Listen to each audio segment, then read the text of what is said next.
Stage Door. Hi, this is Frankie Raye, and you're listening to The Stage Door Show with Dave Hondel. 5, 4, 3, 2, 1.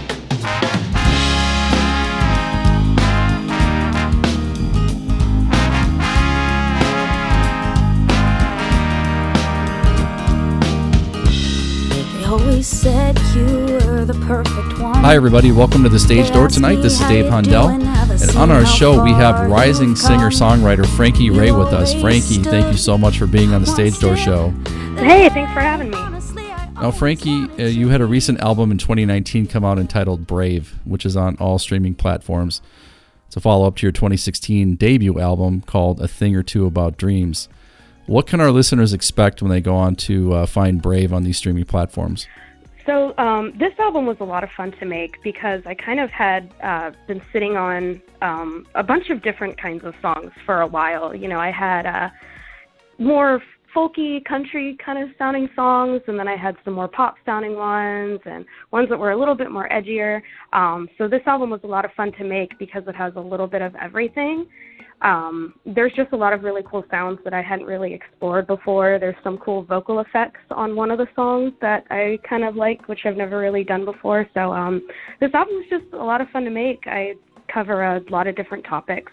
The title track, Brave, it was inspired after the Pulse shooting in Orlando. And it sounds very sad, but what I wanted to do was to, write a song about some of these terrible events that have happened in our world recently and, kind of put a hopeful tone on it, saying, we just need to be brave and we can all come together and we can work together to overcome a lot of the obstacles that we're facing as, humanity.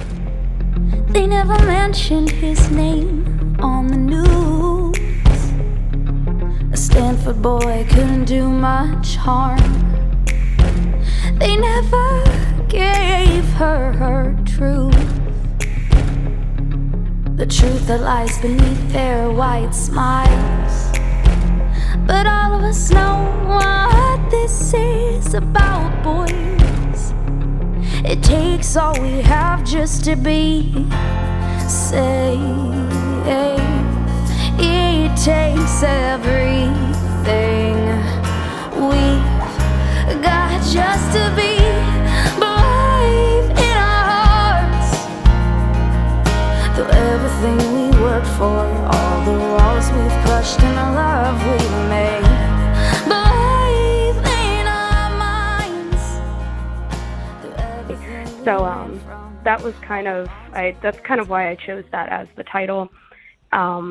And yeah, there's a lot of different topics. I try to stay away from, sappy love songs, even though there's one of those on there as well. So there's ballads, there's more poppy songs, there's a little bit edgier rock sounds on there too. So there's just a lot of stuff. Now, when you write music, what's your process like as a songwriter? Do you come up with the melody first, or do you come up with the words first? I talk to a lot of different songwriters and singers, and some will come up with words first, and some will come up with melodies first, and then they'll come up with the words afterwards. What is your process like when you write songs? More often than not, I start with the melody. In fact, currently I have a ton of pretty much finished songs. They just don't have the words.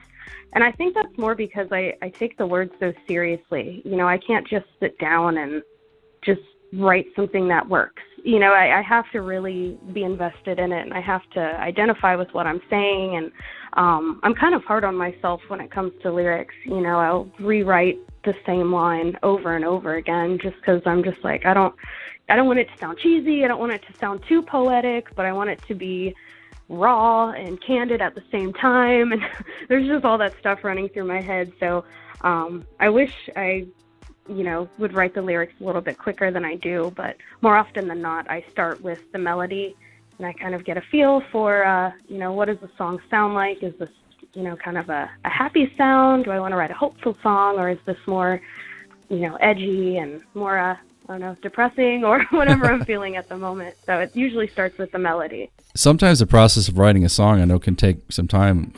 It's like a puzzle, putting together a puzzle. I had a recent podcast with a musician that he called one of his songs The Perfect Storm. where it was written in like 10 minutes, and then the next day, they were recording it, and it was, doing very well on the streaming platforms. So that doesn't always happen. Most of the time it's a longer process, correct? Absolutely, yeah. I mean, and I've actually had that happen. I've had the perfect storm sessions where I like that phrase, by the way, for that. I've had songwriting sessions where I have one song that's not released, but I wrote it in a day, and I'm really happy with the lyrics, and everything just happened, and I was like, wow. But there's other songs that I've been sitting on for months, and I'm just like, I don't know what to write to it because it just doesn't. I don't know, when you know, when it's the right, when the words are right and the melody's right, you just know. Yeah, I mean, when the feeling hits you, you put the pen to the paper. It can happen at any time, so I definitely get that. So when did you know you wanted to be a singer and songwriter? Was it when you were a child, or did you kind of grow into it over the years? What was that like?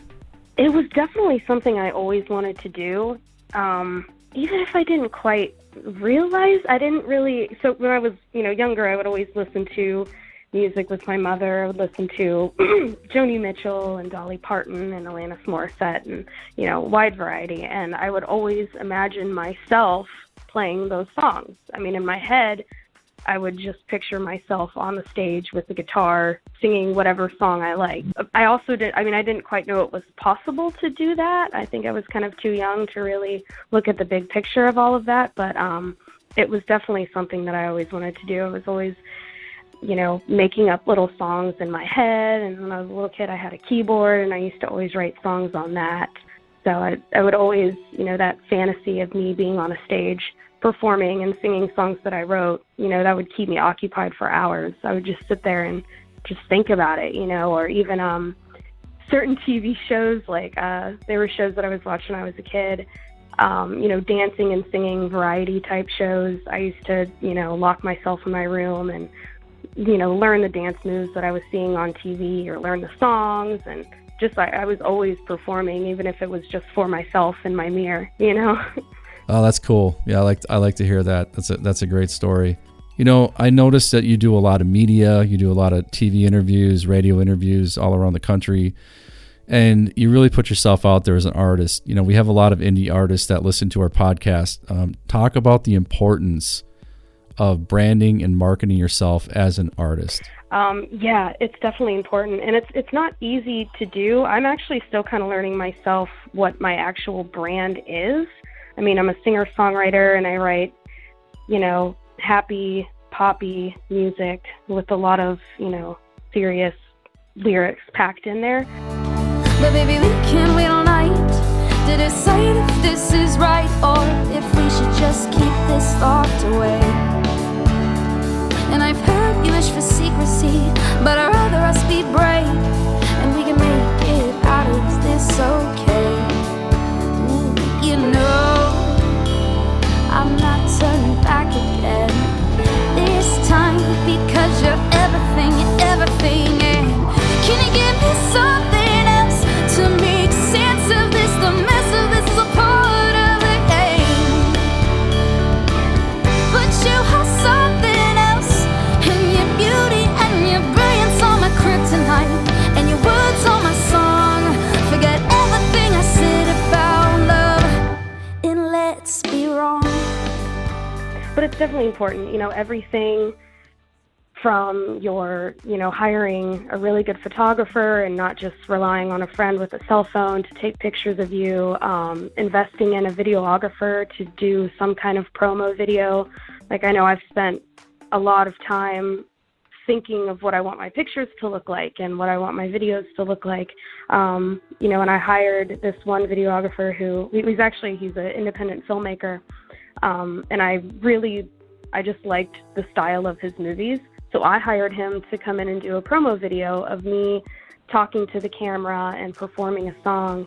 And, it was definitely expensive, but it was worth it because I wanted to have that kind of promo video. I didn't want just like a music video, So all of that's important. Your press kit.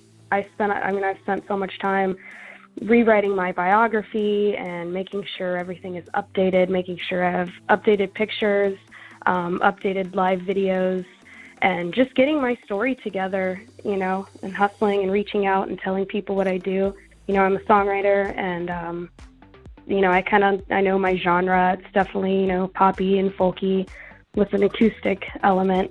So, you have to be able to explain who you are and what you do, and just your whole package has to be together. Everything from, your press kit online to, even when I do my live shows, I have, a little poster board that I made that's really pretty, and I've got all my information on it, and then I've got my business cards, and all that stuff comes together.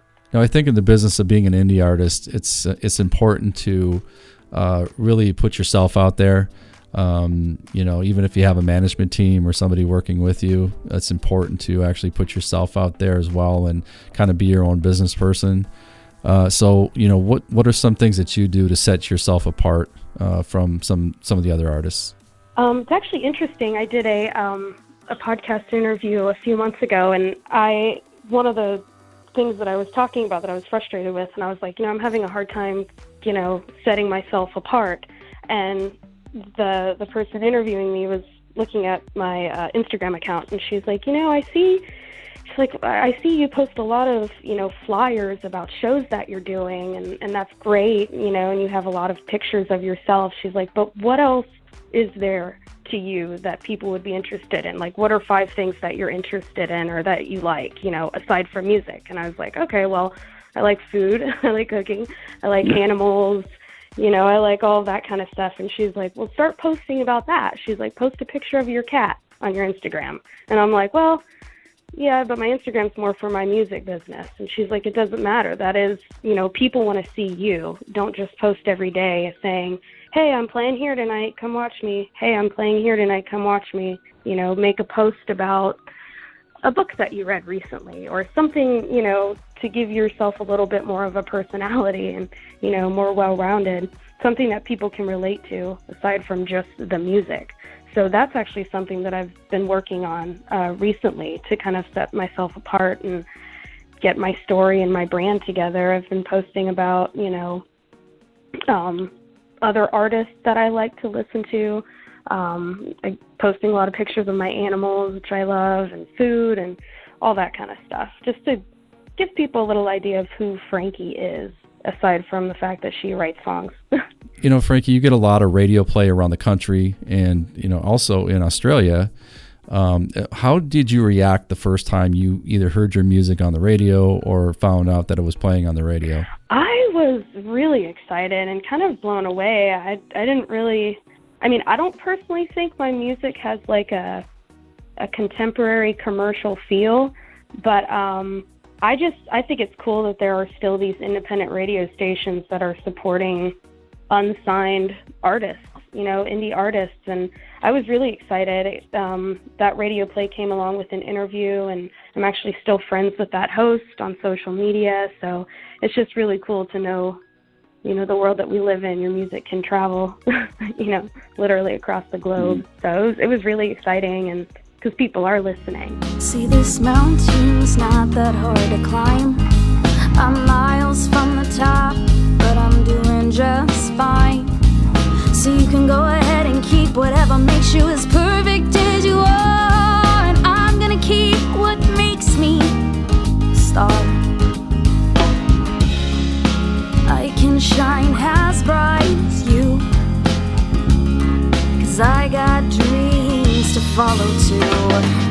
And it's about time to get out of my own way, and it's about time to face what makes me run away.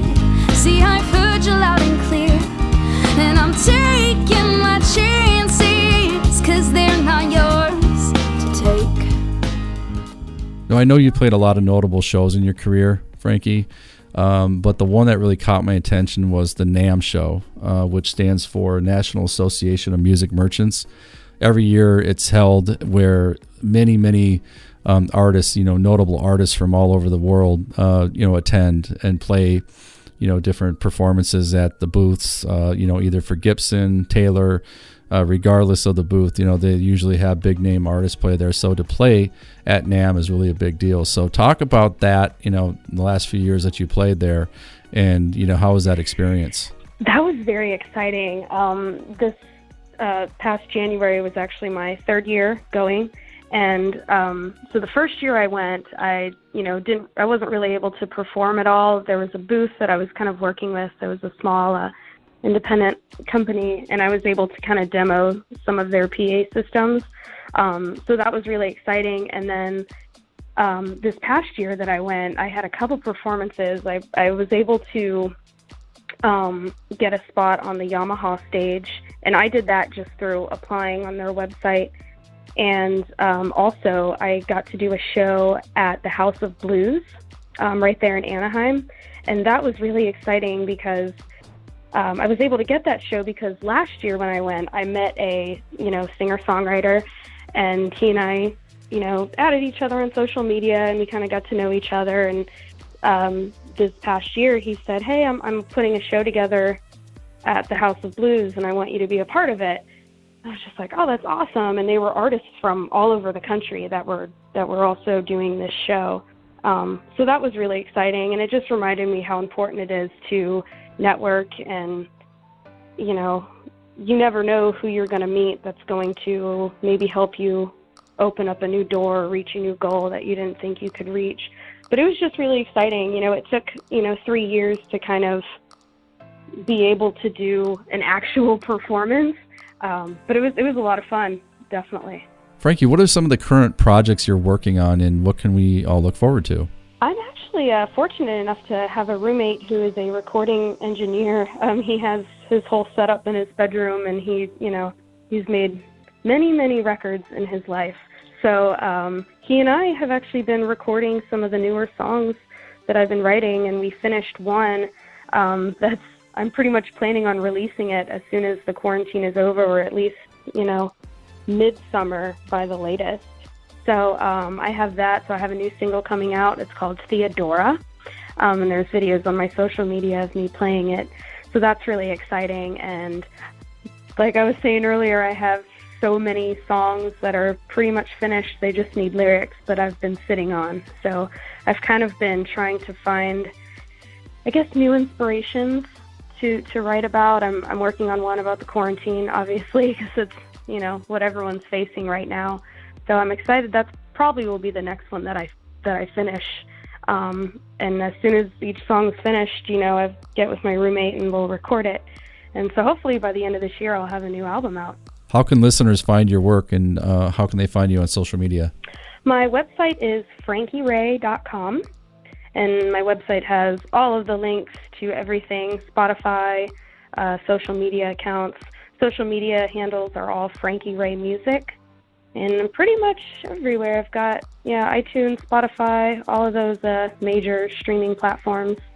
And I also, I'm pretty big on posting every day. So if you follow me on social media, you'll definitely be seeing a lot of me, and you'll be updated on everything. Frankie, I want to thank you so much for being on our show today. I wish you nothing but the best of luck in your career, and you are always welcome back on our show. Thank you. Thanks for having me. It was a lot of fun.